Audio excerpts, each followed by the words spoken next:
오늘 아침 하나님께서 우리에게 주시는 말씀은 로마서 8장 21절로 23절까지의 말씀입니다. 로마서 8장 21절로 23절 말씀. 우리 한 마음으로 주의 말씀 봉독토록 합니다. 그 바라는 것은 피조물도 썩어짐의 종로를 탄 데서 해방되어 하나님의 자녀들의 영광의 자유에 이르는 것이니라. 피조물이 다 이제까지 함께 탄식하며 함께 고통하는 것을 우리가 아나니, 이뿐만 아니라 또한 우리 곧 성령의 처음 익은 열매를 받은 우리까지도 속으로 탄식하여 양자 될 것 곧 우리 몸의 구속을 기다리니라. 아멘. 저는 오늘 본문 말씀을 통해서 영광의 자유에 이르라 라는 제목으로 주의 말씀을 선포하도록 하겠습니다. 2002년도 한일 월드컵 때 이제 꿈에 그리던 16강 진출을 확정짓고 나서 그 당시에 감독이었던 거스 히딩크 감독이 한 말이 있습니다. 그런 이야기하기를 나는 아직 배고프다라고 이야기했습니다. 그가 이야기하는 것은 이 16강으로는 자기의 기준에서는 만족이 안 된다라는 그런 의미였습니다.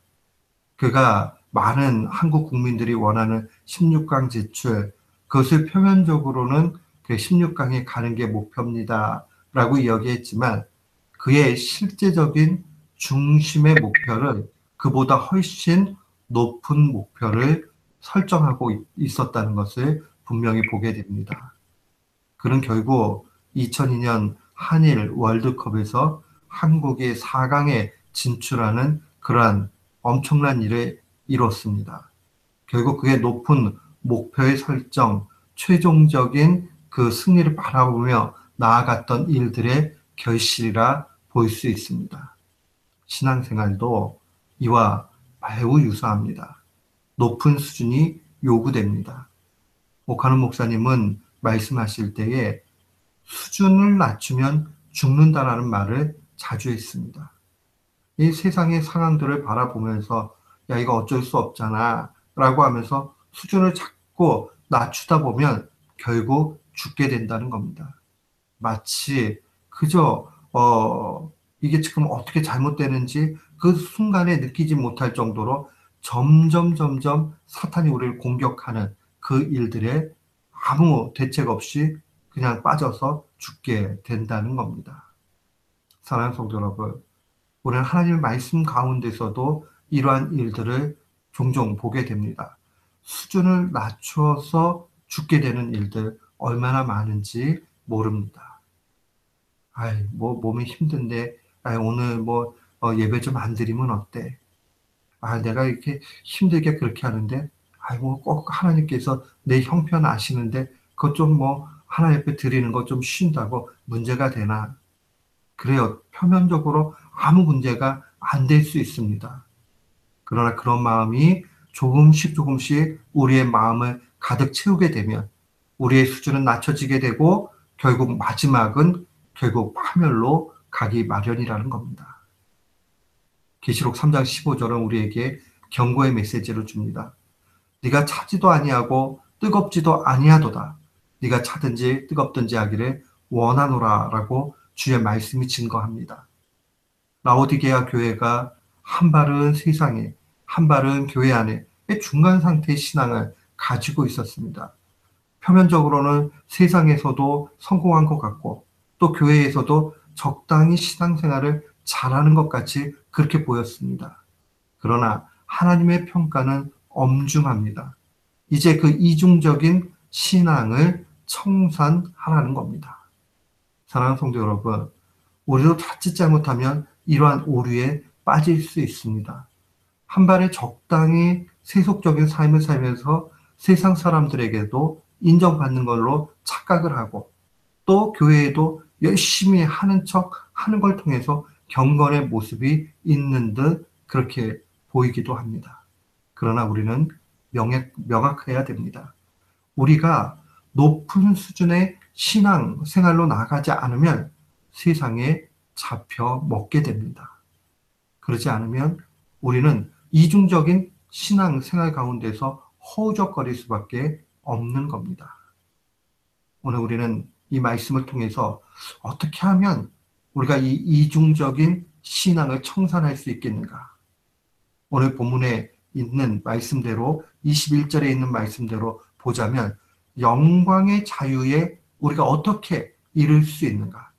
영광의 자유. 종노릇이 아니라 썩어짐의 종노릇이 아니라 이제는 하나님의 자녀로서 영광의 자유에 이르는 길. 이중적인 신앙을 청산한다는 말과 동일합니다. 두 가지의 길을 우리 마음속에 간직하고 평생 그 말씀대로 승리하기를 원합니다. 첫 번째는 세상의 허무한 것에 목표를 두지 말아야 됩니다. 우리가 세상적인 그 성공의 목표를 두게 되면 우리는 이중적인 신앙생활, 거기에 빠지기 마련입니다. 마치 21절에 나와 있는 대로 썩어짐의 종노릇 가운데 가게 됩니다. 썩어짐의 종노릇이라는 것 다른 것 아니에요. 세속적 가치를 추구해 가면 이 썩어짐의 종노릇에 갑니다.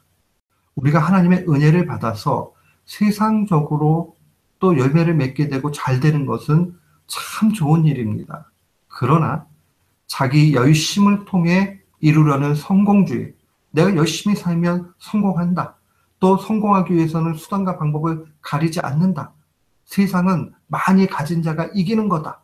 만모니즘에 빠져가지고 가는 것, 이 모든 것이 썩어짐의 종노릇입니다.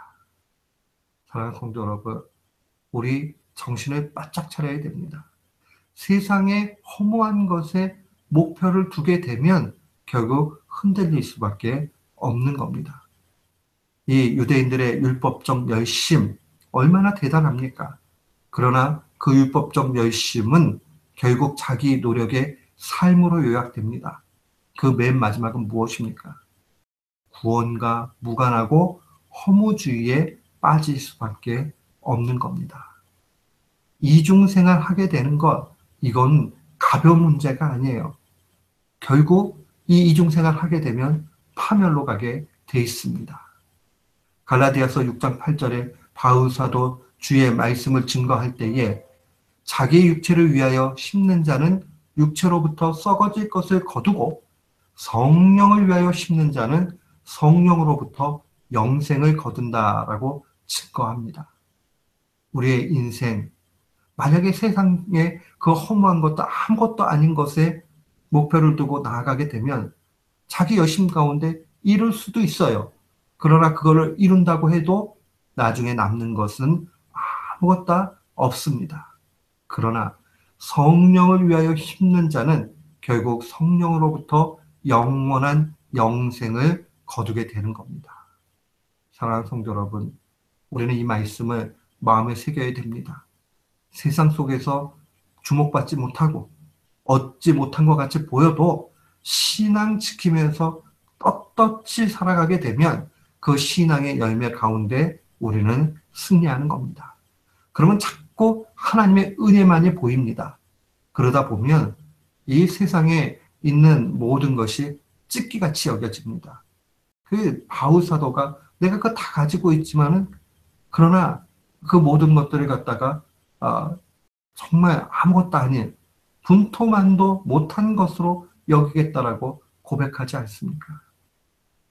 우리가 이 위의 것을 추구하는 그 신앙 가운데 나가야 됩니다. 위의 것을 추구하는 신앙이 무엇입니까? 골로새서 3장 2절에 보면 위의 것을 생각하고 땅의 것을 생각하지 말라라고 증거합니다. 그 위의 것을 생각해야 되는 건 하늘을 생각하는 것이고 하늘을 생각한다는 것은 보좌 우편에 계신 우리 주 예수 그리스도 생각하는 겁니다. 예수 그리스도를 우리의 목표요, 우리의 중심에 세워야 됩니다. 우리가 그런다고 해서 예수님처럼 됩니까? 그렇게 되는 거 아니지만은 성령님의 은혜 가운데서 아들의 형상을 입게 됩니다. 그 얘기는 무엇입니까? 우리의 존재 자체도 은혜 가운데서 조금씩 조금씩 변하면서 분명히 세상의 헛된 것에 마음 팔리지 않고 이 영생의 아름다움의 열매를 거두게 된다는 겁니다. 사랑하는 성도 여러분, 세상에 온갖 방법을 정말 가리지 않고 성공한 사람들 부러워하지 마십시오. 그것이 전부 다가 결탄코 아닙니다. 우리가 살아가면서 이 신앙 지키면서 신앙의 그 중심 가운데 은혜 속에서 나아가게 될 때에 하나님은 그것을 더욱 귀히 여겨주시고 영원한 나라의 양식으로 우리에게 면류관으로 주신다 하는 것을 기억해야 됩니다. 두 번째로 우리가 영광의 자유에 어떻게 이룰 수 있습니까? 이 이중적인 신앙 청산하는 것이 영광의 자유에 이르는 것인데 어떻게 하면 영광의 자유에 이룰 수 있습니까? 신자가 겪는 고난을 귀하게 여겨야 됩니다.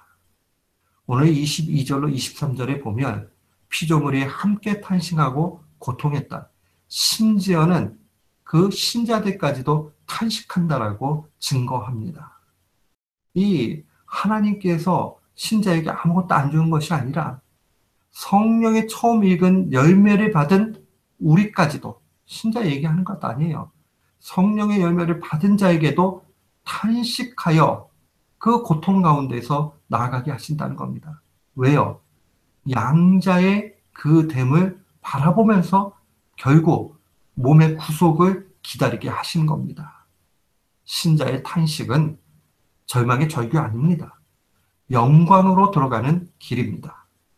그러니 이 땅 가운데 건강 좀 잃었어요? 아이고, 내가 영광으로 들어가는 그런 길이구나. 물질 잃었어요? 아이고, 이거 어떻게 하나? 뭐 사람이니까 걱정은 될 수 있지요. 그러나 결국 이 일들을 통해서 하나님이 더 큰 은혜 주시면서 그 탄식이 절망이 아니라 영광으로 들어가는 길로 이끌어 가시는구나 라고 하면서 주 앞에 나가야 됩니다. 우리가 죄 지어서 심판받고 고난당하고 할지라도 그런 가운데서 또 회개하고 아이고 내가 이거 하나님 앞에 잘못했구나. 그 회개하는 심정 가운데서 주님 그래도 깨닫게 해주시니 감사합니다 하고 한 걸음 한 걸음 나아가게 되면 그 모습이 영광으로 한 걸음 가는 것입니다. 우리는 묵상해야 됩니다. 고난을 크게 당할수록 점점 영광의 자유가 내 앞에 가까이 오는구나 라고 생각해야 됩니다. 신자에게 고난은 나쁜 것 아니에요. 참된 소망을 위해서 하나님을 기대하는 겁니다. 오늘 주의 말씀 우리에게 강하게 말씀하십니다. 영광의 자유에 이르라. 헛된 것 버리세요. 또한 고난 기뻐합시다. 이 말씀 우리 마음에 간직하고 날마다 승리하는 귀한 교우들 되시기를 주님의 이름으로 축원합니다. 아멘.